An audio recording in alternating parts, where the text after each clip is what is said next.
Competition takes a step up as the Bengals wrap up their preseason program with the first of two joint practices against the Los Angeles Rams. Locked On Bengals, your daily Cincinnati Bengals podcast. Part of the Locked On Podcast Network, your team every day.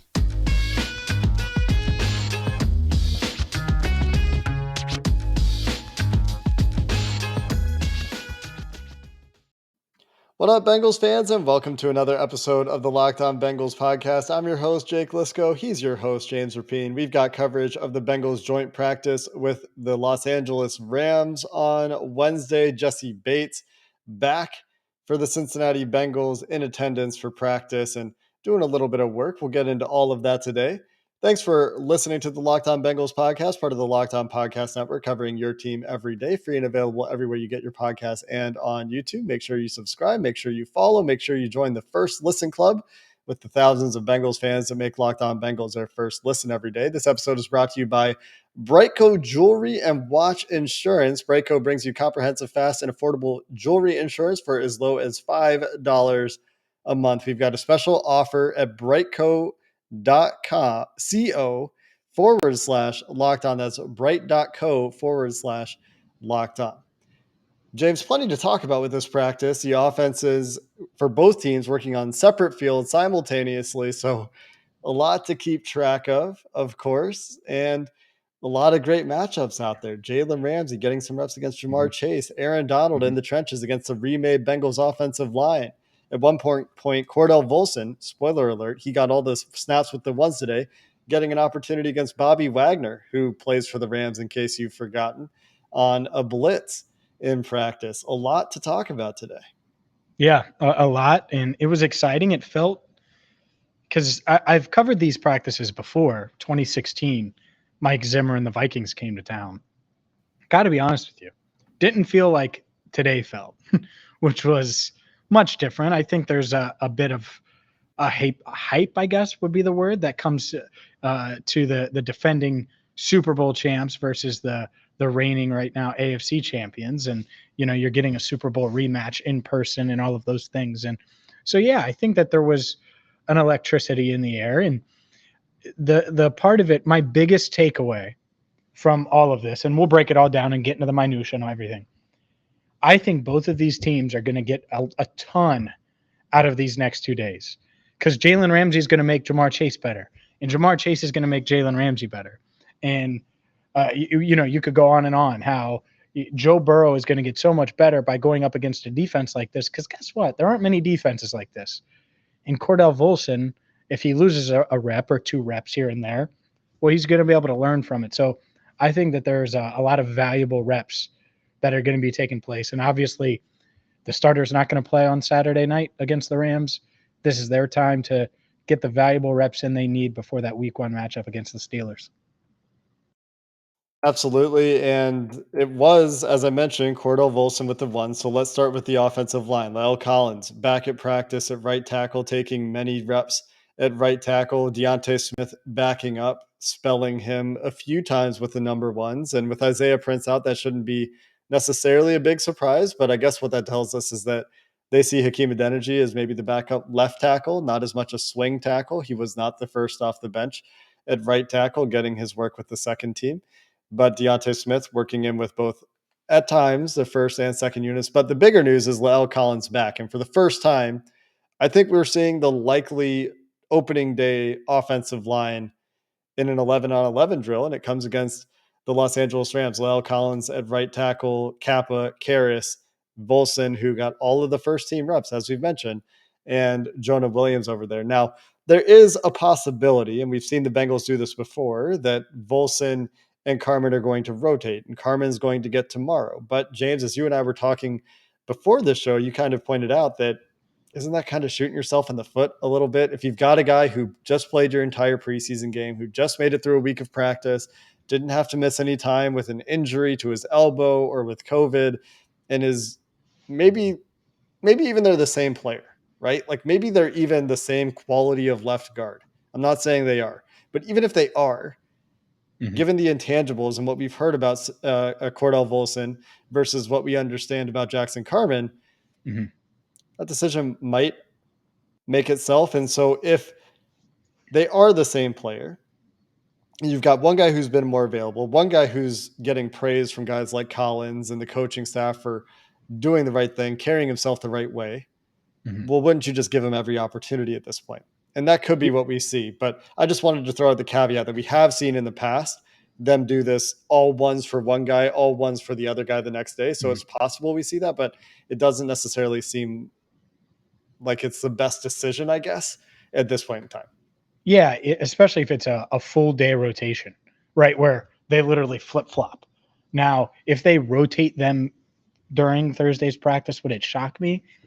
Not necessarily, but to me, they would have to turn on the film and be like, "Oh, I don't know about 67." And something glaring would have to happen there because I think Volson's shown enough good things, and even though there's some things he's had to work on, to where he's getting all the first team reps for a reason. Could that change? I think it could, and you don't want to slam the door shut on that. But I would be surprised on Thursday if we didn't see 67 out there. But on Lyle Collins, since we're on the offensive line, I thought he looked pretty solid. Now, here's the first thing. My iPhone overheated as I was recording Jamar Chase after practice. It was hot out there today, like really, really hot. And I know Paycor Stadium, I think the thing said 87 degrees. I don't give a damn what it said. I don't care what the meteorologist said, and sorry, local TV people. I don't care what you said. It was the hottest practice day today. My iPhone said it because it got way too hot when I was trying to do my job. And so the fact that he had to rotate in and out and stuff, one, I think Zach Taylor's playing it safe. Two, these are the most valuable reps any of these offensive linemen have gotten all camp. So the fact that he was in there a lot was good. And I thought he looked pretty good. Not great, from what I saw. It's not like it was earth shattering, but there was one Joe Mixon run behind Kappa and Collins where I was like, oh, that's what Jake and I have been talking about. I might have even been rubbing my hands together like I am right now if you're watching on YouTube. But yeah, it was good to see him out there. He certainly looks the part. And I think he's the telltale sign, honestly, to me will be, can his body bounce back? Will he be able to go again on Thursday? Will they be able to put him back out there? That's what I want to see. If not, then I'm going to be like, what's going on? Because it's 2 practices and then you're done. You're not going to have to go Friday. Certainly not going Saturday in the preseason game. So hopefully he can get more reps on Thursday. Yeah, you would hope that he's available on Thursday, right? That's what this whole ramp up should be about, is getting him ready to go multiple practices in a row, getting him ready to go multiple practices into a Don't game. laugh. Hey, it's I'm the not first time laughing. seeing him in 11s. I'm agreeing with you. I'm saying, like, I would hope he can do that. If he can't do that, Yeah, that's that's bad. probably a little scary, right? Like, this is what the whole preseason has been about. I for said don't Colin. laugh, and I started laughing. So there you go. Yeah, I mean, it's not like a joke or anything. It's just like, yeah, he should be ready to go because that's what they've been conditioning him for, and they have to get ready for a regular season game pretty soon. Aaron Donald, of course, on the defensive side of the ball for the Los Angeles Rams, saw him blow up Kappa on a play, but didn't get pressure. They were sliding toward Aaron Donald as they did for the Yeah. entire Super Bowl, and Ted Karras Mhm. comes over there, and as Aaron Donald has Kappa like literally in the air, which is crazy. Kappa is not a weak or small man at all. And, Ted Karras comes over there and gets a pretty good hit on Aaron Donald as they double Mhm. teamed him and took him out of the play. Mhm. So I thought that was a nice play for Karras and the Did, cooperation between him and his right guard. did you see the video I tweeted of Aaron Donald by chance? Just walking out onto the Yeah. practice field. Didn't he look, and Ben Baby said it, and as I was doing, I literally, it was just right place, right time. I was walking back into the Mhm. stadium, and I'm like, oh, there's Aaron Donald. I'll take this video as he's walking out. The dude looks like Thanos when he's Yeah, he's a freak. carrying, like, he looks like Thanos Yeah. at the end of, or you know what? It's actually at the start of Avengers Endgame. Sure. When everything's done and he's walking Yeah. through the garden and he sits down, like that's how Aaron Donald looked as he was walking out with his helmet in his hand. It's Yeah, he's a ridiculous. freak. He's a freak. We have a lot more notes that I want to get into in this practice. Jamar Chase matchups Yeah, and baby. success and failures. Joe Burrow successes and failures. Jalen Ramsey presenting challenges. What happened on the defensive side of the ball? Where Trey Flowers had an opportunity, and maybe a little bit more offensive line talk, because who can have enough of that on a Bengals podcast? We'll continue our recap of day one of joint practices with the Los Angeles Rams coming up next. As Jake mentioned at the top, today's episode brought to you by Brightco. What's Brightco? Well, Brightco is going to make you look smart when something bad happens. Look, if you've bought an engagement ring, you know it. It's one of the most expensive things you're going to buy. And so they made buying insurance for your engagement ring, your watch, or whatever so easy that you can get it covered in 2 minutes. That's it, 2 minutes. So you could just pick up your cell phone when it's not overheating. Mine isn't now, thank goodness. And you're not going to find a better deal on great coverage that's super affordable. For $5 a month, you can get totally comprehensive coverage, and it won't take you more than 2 minutes on your cell phone. So check it out now. Bright.co/locked on.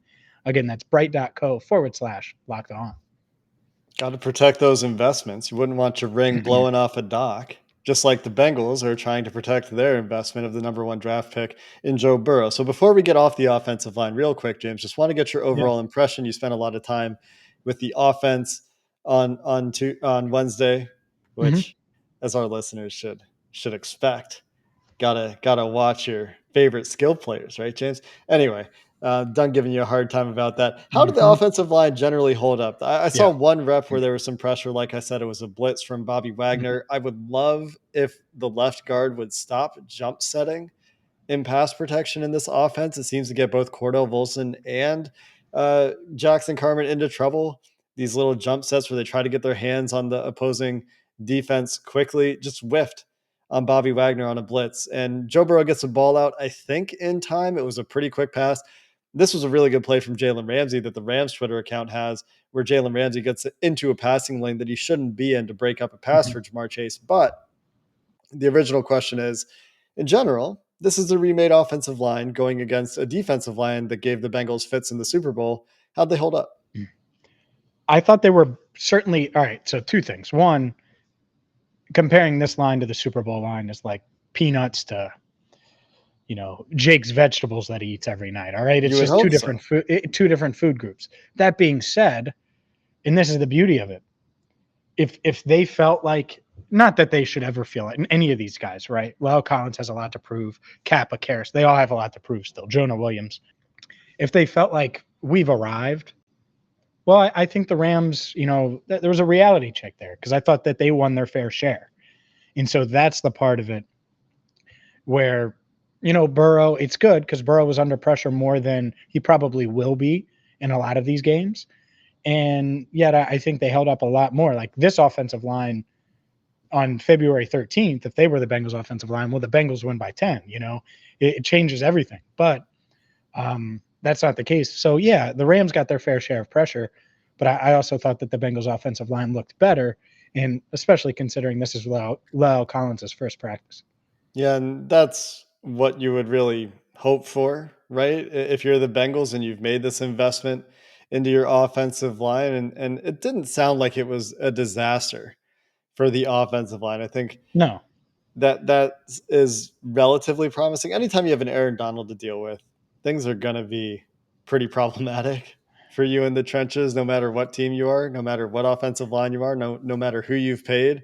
It's going to certainly be a challenge. And, one of the highlights, I think, getting off of the trenches and off of the offensive trenches for the Bengals anyway, was the potential matchup of Jalen Ramsey and Jamar Chase. And he talked a lot about the way that Jalen Ramsey plays, the techniques that Jalen Ramsey likes to play as a cornerback after practice. He talked about that Jalen Ramsey's in the slot a lot, and they didn't necessarily get a ton of matchups. And I think that is something that's relatively known for the Rams, for Jalen Ramsey. He does move around a ton, but generally speaking, not a ton of matchups for Chase and for Ramsey. Ramsey did get into the passing lane, like I mentioned, on one pass intended for Jamar Chase. Not that he was primary in coverage. He was kind of in a zone underneath, and he made a good read and got back and broke up a pass. But Jamar Chase won his fair share as well. What stood out to you from a skill guy perspective, where the Bengals are bringing this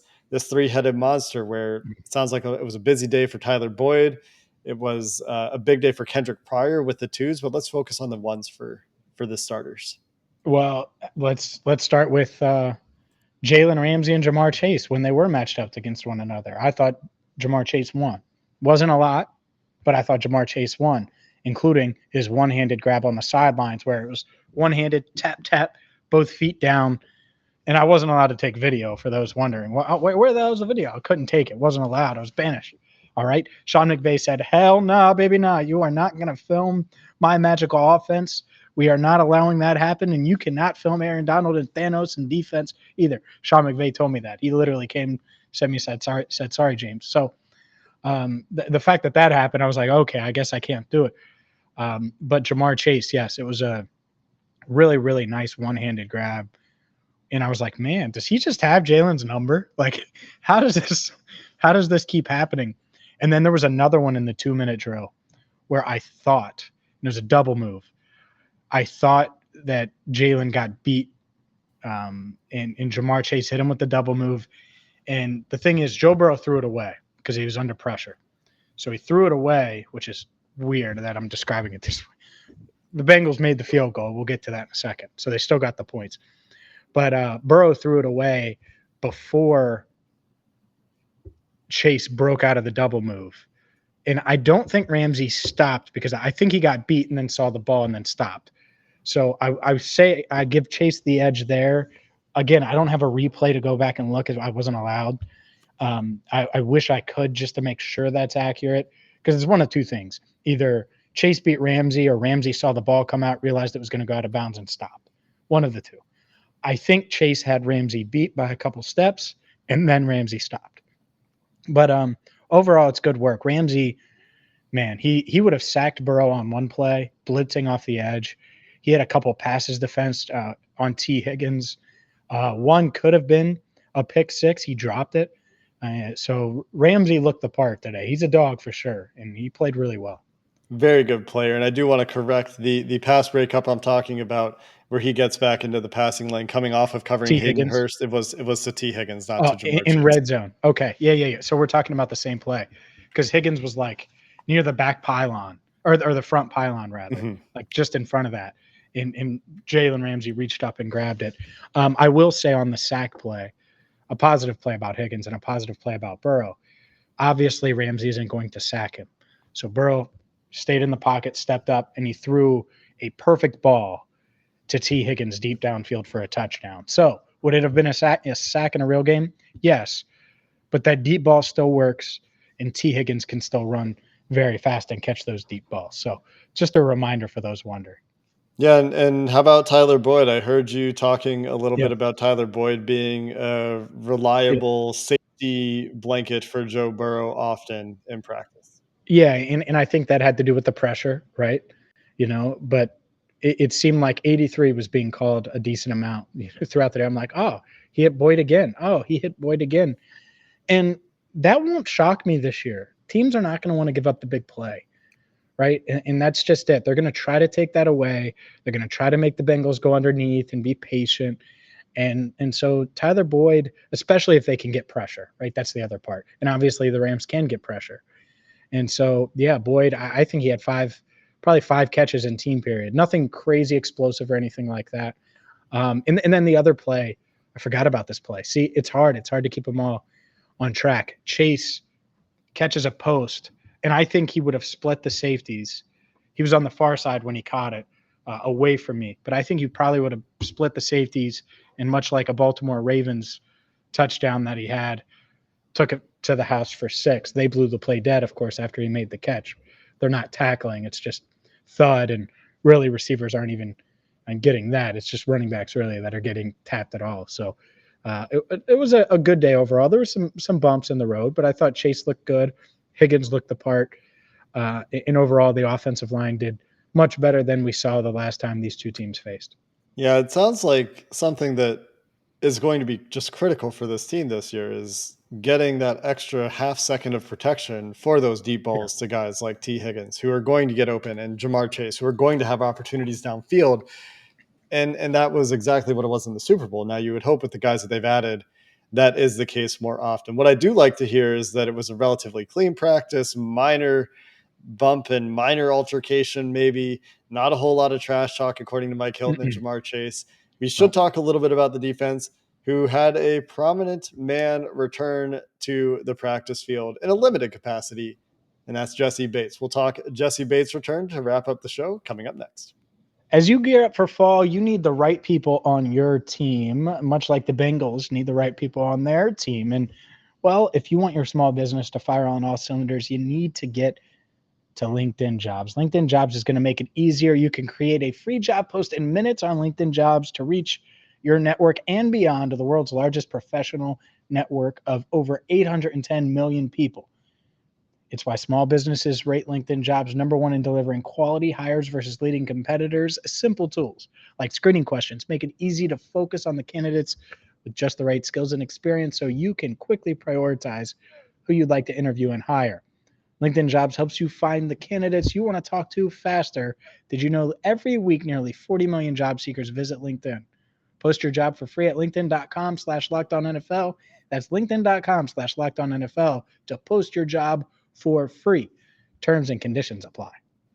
I feel like the Bengals could have checked out LinkedIn Jobs to try to find a left guard at some point. Maybe a right guard, maybe a right tackle, maybe I don't know. There's probably some offensive line A job right seekers out tackle. there. I'm telling Lyle Collins. Hey, Lyle, I'm Before going to go this get year, him in. James, before the Oh, Super Bowl, okay. we're I trying was to going go back in time and fix problems. well, you need to talk to Aaron Donald. Can't Thanos do that? No, Yeah, I not guess he anymore. is. When he had all five, he could have. Yeah, could have used the Infinity Gauntlet to God, just fix the he's Super Bowl built like instead. freaking Thanos. He looks ridiculous, like he's an alien. Built like Thanos. Yeah, Built bars can't do that, ladies and gentlemen. are you I don't sure? know. I don't know what. Maybe Yeah, he's that's the been one. on it longer than anyone else, James. Yeah, maybe. The defense also played some football on Wednesday. It was a nice day for Trey Flowers. Had several pass breakups, according to reports and according to witnesses who were there. James, I know you saw some of them as well. It was a day for Trey Flowers to seize an opportunity because Eli Apple had some fluid drained from his quad. It doesn't sound like it's going to be terribly serious, but with Eli Apple down and Cam Taylor-Britt down, that leaves Trey Flowers starting at your outside corner and very little behind him. Maybe Alan George would be the first guy behind him there after what we've seen in the preseason with Jalen Davis being more of a backup in the slot position. So Mhm. depth at corner getting tested a little bit this week. It will be tested. Not that Eli Apple is going to play in this game coming up on Saturday either way, but it will be tested for the remainder of this preseason program. And hey, it's nice to see Trey Flowers stepping up to task, but you hope that Eli Apple is going to be okay because without Cam Taylor-Britt, without Eli Apple, then things do get dangerously thin in the cornerback room. It's where Alan George does make the 53-man roster because they need people to back up and they need people to play, or somebody that they claim off the waiver wire potentially. That's Mhm. another option. But nice that Trey Flowers, in his opportunity, was able to make some plays, led to an interception for Von Bell toward the end of practice, which is fantastic as well, and ends up with a minor injury scare. Everybody's okay there with Mike Hilton and Trey Flowers bumping into each other. Everyone's fine. But Mhm. nice day for him stepping up in his opportunity. Yeah, it was, and uh, really nice day. And that's the thing is, I think Trey Flowers. One, it would be cool if he could take advantage of this and show that he can do a little bit more than be the tight end stopper, so to speak, because they might have a guy named Dax Hill who they're going to want to get on the field in Yeah. as many ways as possible. And so it's obviously valuable for Trey Flowers to show any versatility that he can. So one, I like that. I like the opportunity. You couldn't ask to go against a better unit of receivers. I mean, sheesh, that Cooper Cup, freakish still, really hard to cover. I'll tell you. Allen Robinson caught a deep ball first play from scrimmage for this offense. And I was like, oh, they went deep right away. Oh, he caught it. Okay. All right. That's how it's going to be. But no, the Bengals defense stepped up and made their fair share of plays as well. But yeah, the cornerback room, it does feel thin. It just does. And, they really like Eli Apple and they're confident in him. Obviously, you know what you get with a Mike Hilton, with a Chidobe Awuzie. But after that, will Trey Flowers earn even more trust, respect, whatever word you wanted to say over these 2 days? Maybe that's part of it, and they feel better about using him in true corner roles, this season. So we'll see. It's something that Lou Anarumo recently talked about when he was praising Jalen Davis, calling Jalen Davis one of his favorites at corner, and talking about him having a heck of a training camp. Also mentioned Trey Flowers when he became available on waivers. Lou Anarumo was excited to go get Trey Flowers. He mentioned we were the only team that claimed it, but when he became available, I saw him as a guy that, okay, there's our guy to come cover tight ends. And then he talked about how he's grown into a player who, he's taken strides at corner, true corner as well, and seeing some of that on Wednesday's practice against the Rams. Mentioned Von Bell coming down with an interception. That was a fun way. That was like to end practice. That was the final. That was the final play for the Rams offense versus the defense of the Bengals. Now Right. the Bengals offense and Rams defense, they were still going, but on the one Okay. field, that was the final play. And good for Von Bell. Fun way to end it for him for sure. Fun way, no doubt. And you're right. The scary part was it was an exciting thing, and then it's like, oh my God, 33 and 21 are down. Trey Flowers got up for a second and then sat back down, and you're like, what? Because they ran into each other. But if you've ever bumped knees, and I used to do it semi-frequently playing basketball, it feels so bad. And then you walk it off and you're fine. And that's what Mike Hilton said afterwards. He didn't even flinch when I asked him.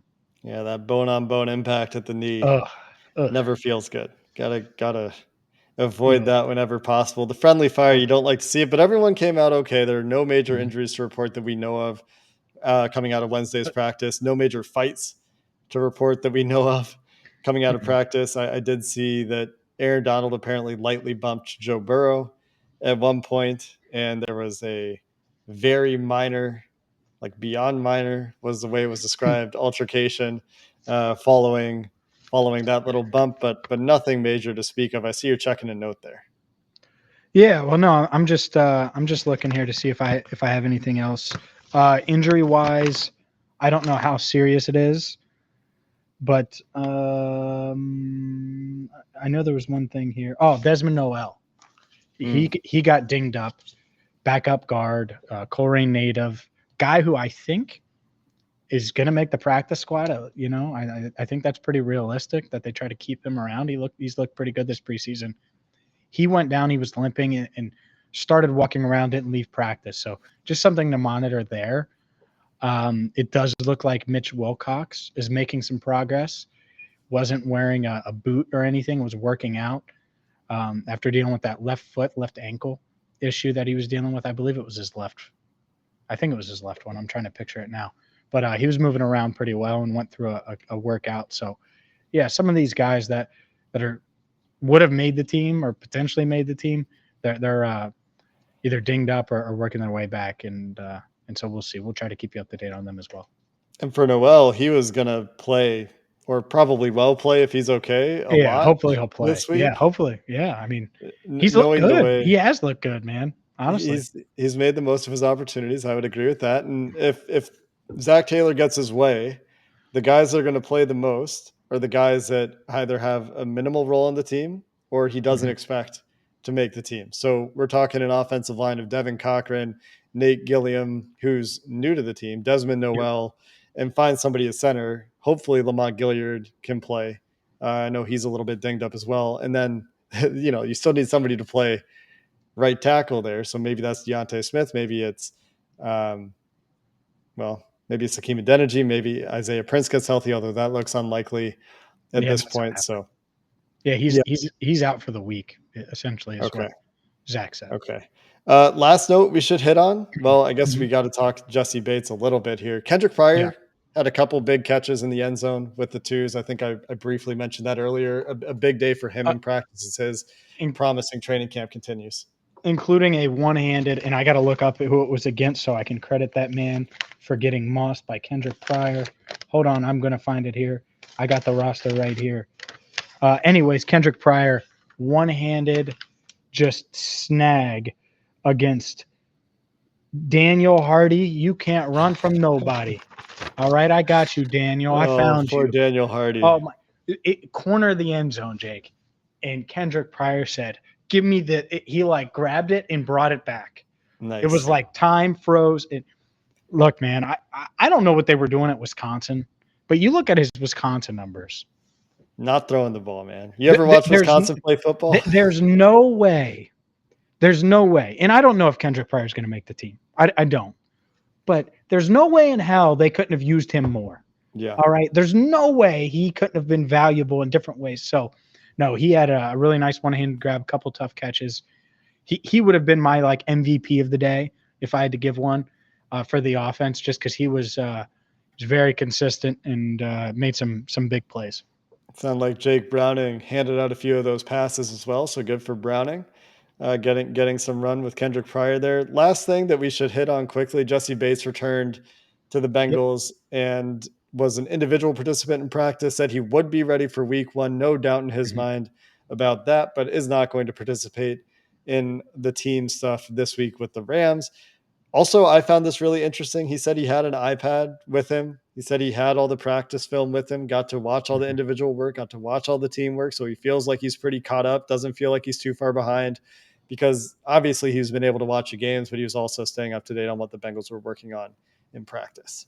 Yeah, I thought it was really cool. I mean, and I'm sure he is staying up to date, and was staying up to date and watching everything. And then real quick, he did tell why he was in the suite the night of the preseason game. That's so right. His niece was born. And so congratulations to the Bates family, but his niece was born. And so he was coming through Cincinnati anyway. And I think he just has a suite for the regular season. And so you can obviously go there. So why not go up to your suite and watch the guys? So yeah, I thought that was kind of cool. Kind of the reason behind it was something really special for him and his family. And he was able to turn it into, hey, let me go watch my guys a little bit while I'm in town.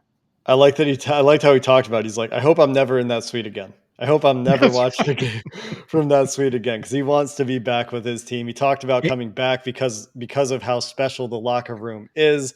And it was a real consideration for him to hold out the year. But in the end, his love for the game, his love for his team, and probably $13 million or so won out.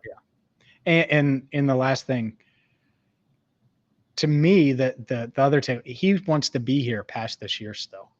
I think that ship has sailed for a lot of people that think about it.